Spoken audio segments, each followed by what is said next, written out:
네, 반갑습니다. 김큰별입니다. 오늘은 이 데일 카네기 자기관리론의 그 마지막 장을 여러분들과 함께 나눠보려고 합니다. 마지막 장에는 뭐냐? 자기관리론에서도 중요하게 생각하는 게 결혼과 가정인가 봐요. 그래서 그 결혼과 가정을 유지하는 법에 대해서 이야기를 드리려고 합니다.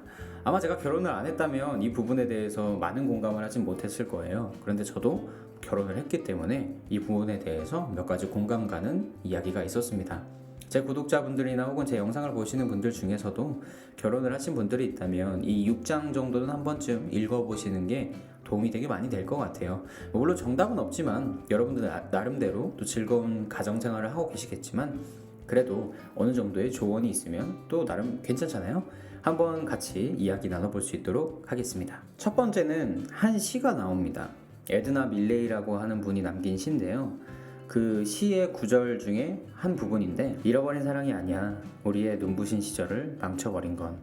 사랑을 놓친 건 아주 사소한 일에서부터 시작된 거야. 그렇죠. 사실은 아주 사소한 게 우리의 발목을 잡습니다. 결혼을 한 사람들에게는 많이 공감될 이야기들이 사실 저와 제 아내는 만난 지 3,000일이 넘었습니다. 그러니까 아내가 20살 때, 그리고 제가 21살 때 만나서 지금까지 연애 중이고 또 결혼은 자연스럽게 따라왔죠. 연애 시간이 한 7년이 넘어가고 나서 내가 어느 정도 가정이라는 걸 좀 책임질 수 있겠다라는 자신감이 들었을 때 결혼에 대해서 이야기를 했던 것 같아요. 그리고 당연하게 그것은 우리의 미래에 그려졌던 하나의 청사진이 되었죠. 7년 넘게 연애를 하면서 크게 싸워본 적이 없었기 때문에 결혼 후의 생활도 어렵지 않을 거라고 생각을 했어요. 착각이었죠. 잠시 잠깐 시간을 보내던 사람이 24시간 매일매일 얼굴을 마주한다는 게 의외로 힘들었어요. 그러니까 이게 보기 싫다 이게 아니라 우리 그런 얘기 있잖아요. 그러니까 여자친구는 때가 되면 집에 가는데 그 와이프는 언제나 나와 함께 있어야 되니까 잠깐의 시간을 공유했던 사람과 24시간 평생을 함께 한다는 건 생각보다 꽤나 무거운 이야기고 꽤나 중요한 부분입니다. 그래서 사소한 것들이 마음을 어렵게 할 때가 많았고 힘들었다는 것을 인정하는 것, 그것 또한 좀 오래 걸렸습니다. 어떻게 보면 TV 속의 유명한 부부들의 판타지 같은 그런 삶이 대한민국에 드래곤이 날아다니는 것만큼 현실에서 불가능하다는 사실이 정말 실제적으로 다가왔던 것 같아요. TV가 다 망쳐놓은 것 같아요. TV가 세상 부부들의 눈만 좀 높여놨을 수도 있어요. 슈돌이라든지 동상이몽이라든지. 저 역시도 아직 연륜 같은 건 존재하지 않는 초보 부부고요. 그리고 부족한 남편이죠. 짧은 결혼 생활을 지속해오면서 지금 내 안에 내려진 가장 중요한 거, 결혼 생활에서 가장 중요한 것은 사소한 일이라도 좀 다름을 인정하는 겁니다. 말로만 틀린 것이 다른 것이다 라고 외치는 것이 아니라 삶에서 그것을 경험하고 납득하는 게 바로 결혼인 것 같아요. 그래야만 가장 아름다운 나의 피앙세가 또 영원히 아름다운 피앙세로 남을 수 있지 않을까요? 두 번째는 이런 내용이 있어요. 결혼 생활 중에 부부는 더욱 감정적으로 변한대요. 사소한 일조차도 엄청나게 큰 일로 확대해서 더 이상 견딜 수가 없다고 선언하기 일쑤인 거래요. 그러니까 그저 칭찬만 해주라는 거죠. 사랑을 가득 주면 상대는 자연스럽게 변할 거라고 합니다. 사실 부부기 때문에 감정적으로 변하는 것 같아요. 영촌이 괜히 영촌이겠어요? 누구보다 가까운 사이, 가족을 이루는 가장 작은 교집합. 그렇기 때문에 이 사람이 나한테 이런 마음속의 경계가 더 날카롭게 작용될 때가 많은 것 같아요. 아쉽고 서운하고 섭섭하고 다 사랑하기 때문에 벌어지는 감정의 소용돌이이자 충돌이지만 잠시 그 시간을 버티고 지나면 결국 단단해지는 관계의 성장이 있습니다. 견딜 수 없다는 말을 쉽게 하지 않고 견디면 돼요. 입을 꾹 다물고 그 자리를 피하지 않으면 됩니다. 해야 할 말은 하고 감정을 쌓아서 썩히지 않습니다. 그것이 저와 제 아내 사이의 관계 가운데 가장 큰 힘이 됐던 것 같아요. 아내는 저한테 항상 고맙다는 말을 많이 합니다. 그리고 어느새 저 역시도 아내한테 고맙다는 말을 많이 하게 되었어요. 또 쉽게 또 편하게 이렇게 하게 되는 것 같아요. 사랑한다면 사랑하는 사람을 위해서 사람이 변하게 되는 것 같습니다. 정말로요. 마지막은 이런 내용입니다. 바쁜 직장인들은 매일 아침밥도 거른 채 허둥지둥 출근을 한다. 그리고 점심때가 되면 점심 식사를 대충 때우고 밤늦게까지 야근하기 일쑤이다. 대체 무엇을 위해서 사는가? 지나치게 과로하지 않도록 하자. 성공하기 전에 지레 죽어버릴지도 모른다. 이 말이 너무 무서운 것 같아요. 지레 죽어버린다. 여러분, 제가 읽었던 이 문단과 여러분들 삶을 한번 비교해보세요. 저는 너무 똑같더라고요. 사실 아침보다 잠이 더 중요해서 조금 더 하다가 일어나고, 그리고 점심도 뭐 그냥 대충 먹지 뭐 해서 대충 때울 때가 많고, 또 늦게까지 일할 때도 많고, 이게 사실 현대인들의 기본적인 삶의 흐름인 것 같은데, 그러다 보니까 바쁘다라는 말이 입에 붙는 것 같아요. 그 최근에 나온 그 사랑 노래라고 해야 될까요? 그 개코 씨, 가수 개코 씨가 부른 바빠서라는 노래가 지금 뭐 차트 1위를 하고 있는 것 같던데, 그 앞에 구절이 되게 그 감명 깊었다고 해야 될까요? 인상 깊었다고 해야 될까? 그러니까 남자가 여자한테 계속 바빠라는 핑계로 서로 간에 그 이야기할 수 있는 시간이라든지 또 함께 대화할 수 있는 시간들이 점점 줄어드는 거죠. 그래서 이별의 이유가 결국은 바빠서가 되는 거. 가정 안에서도 좀 이 바쁘다라는 말을 내려놔야 될 필요가 있는 것 같은데, 사실 저는 그게 굉장히 힘듭니다. 근데 뭐 저만 이렇게 살아? 라고 뭐 반문하고 싶지만, 사실 어떻게 보면 누군가는 또 자기 자신도 잘 챙기고 가정도 잘 챙기면서 살고 있잖아요. 그래서 뭐 쉽게 그런 말을 하기가 어려운 것 같아요. 중요한 것은 뭐 목적이겠죠. 멋지고 아름다운 삶을 그리려고 물감은 다 챙겨왔는데, 사실 캔버스가 없으면 뭘로 그리겠어요? 혹은 이미 검은색으로 이렇게 덕지덕지 칠해져 있다면 또 뭘로 표현할 수 있을까요? 주객이 전도된 삶이라면 곡괭이로 다시 한번 뒤집어 까줘야지 색싹이 날 수 있을 것 같습니다. 저는 오늘 이 글을 읽으면서 또 반성입니다. 일단은 오늘을 살아보는 거예요. 오늘을 좀 알차게 나를 위해서, 나의 가정을 위해서 한번 살아보는 거죠. 그래서 더 아름다운 삶을 그려보는 게 정말 중요한 것 같습니다.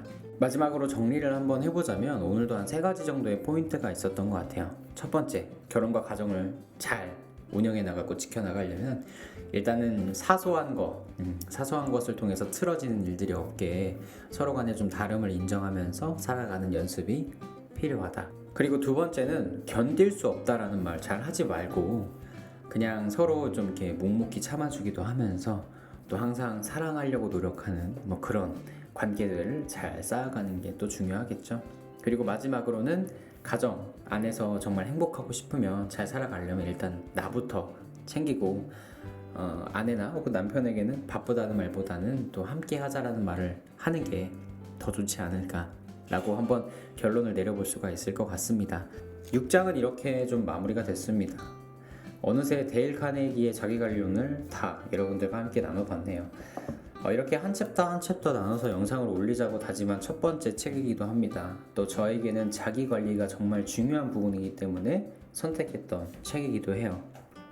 이런 한 챕터씩 읽어보자라는 다짐을 꽤 오래전에 했었는데, 이렇게 또 하루하루 해내가는 저의 모습을 보니까 또 뿌듯하기도 하고요. 여러분들이 어떤 평가를 후에 내려주실지는 모르겠지만, 그냥 제 보잘것없는 단어와 말들이 여러분들 삶에 있어서의 조그만한 응원이나 힘이 됐으면 또 그것도 마찬가지로 좋을 것 같습니다. 제가 과거에 봤던 웹툰, 여러분 웹툰 좋아하시죠? 웹툰에 어떤 한 인물이 이런 대사를 해요. 수백 번, 수천 번을 더 질 수도 있어요. 단 한 번만 이길 수 있다면.